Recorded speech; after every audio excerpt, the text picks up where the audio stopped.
Меня зовут Мавлюда, я училась до 18 лет. Номи ман Мавлуда аст. Маълумоти миёна дорам. ҳоло 23 солаам. او از دختران است که مردهای ثروتمند به خاطر نیازهای خود نگاه و بین میکنند. برای خودم زندگی میکنم.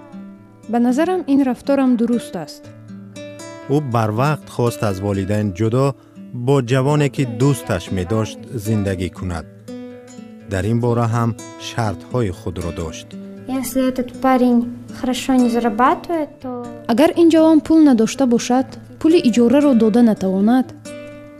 بعداً با دختر آشنا شدم که مرا با مردی ثروتمندی شناس کرد. من به او منقول شدم. خوش داشت با من در کوچه ها بگردد، به مراسم ها برود.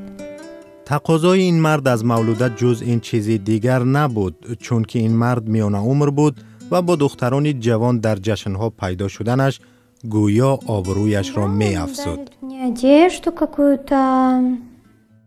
لباس و تلفن می خرید، اما از او برای این کار بیشتر پول می گرفتم، چون که با پول می توانستم چیزی دلخواهم را بخرم، نه چیزی که به طبع او می فورید. مولوده تا این وقت با 3 مرد ثروتمند با چنین شیوه میزیست. البته بعد مرد اول فهرست وظایف تغییر خورد و معشوقه تبدیل یافت.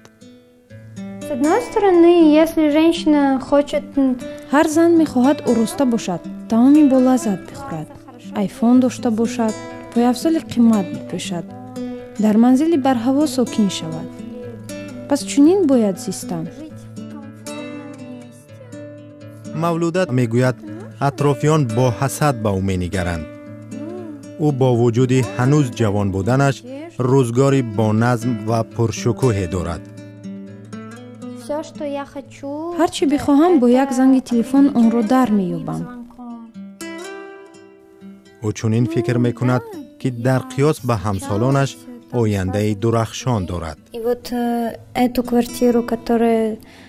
پولی اون حجره که حالا زندگی میکنم خوشدارم میپردازد، تحفه ها میبخشد. وقتی با دوگانه هایم به طرف خانه میروم پول میدهد. در عوض این هر شب که بخواهد نزدم میآید. با وجود این همه خوشبینی به شیوه زندگی، مولوده احساس تنهایی میکند و در گوشه از قلب زندگی با نظم تری رو میخواهد. میپندارم. عاقبت یکی از مردهای خوشدارم مرا به زنی میگیرد و برای من خانه میخرد.